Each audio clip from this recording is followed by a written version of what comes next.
بسم اللہ الرحمن الرحیم۔ بخاری شریف اور مسلم شریف کی دوسرے پاک ہے متفق علیہ۔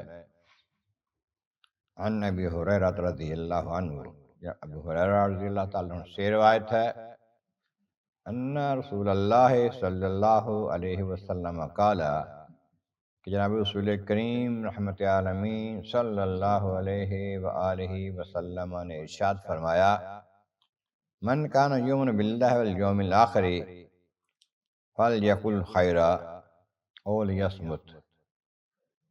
وہ فرماتے ہیں کہ جو ایمان لایا اللہ پر اور آخرت پر، اسے چاہیے کہ وہ اچھی بات کہے یا خاموش رہے۔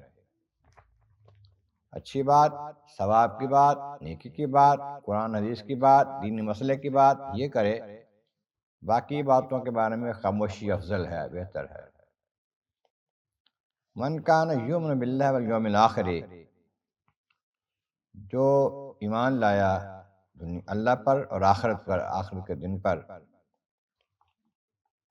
فلیکرم جارہ، چاہیے کہ اپنے ہمسائے کا خیال رکھے، اس کی عزت کرے، اس کی ضرورتیں پوری کرے، اس کا اچھا سلوک کرے۔ اور پھر فرمایا،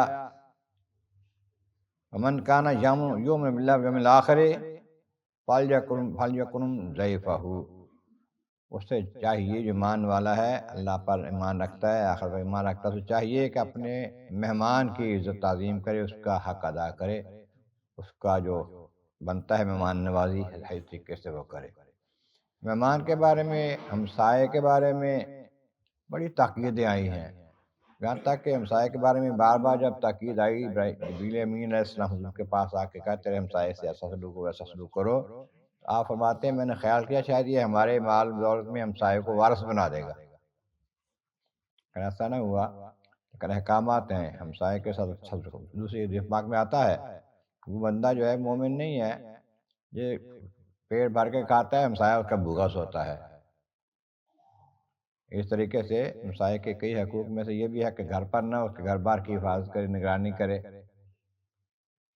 دیگر خیرخواہی ہر معاملے میں اس کے ساتھ کرے، اچھا مشورہ دے۔ تو یہ ساری معاملات کس کے لیے ہیں؟ جو اللہ پر اور آخرت پر ایمان رکھنے والے ہیں۔ اللہ تعالیٰ ہم کو صدقہ میں ان پر عمل کرنے کی توفیق عطا فرمائے۔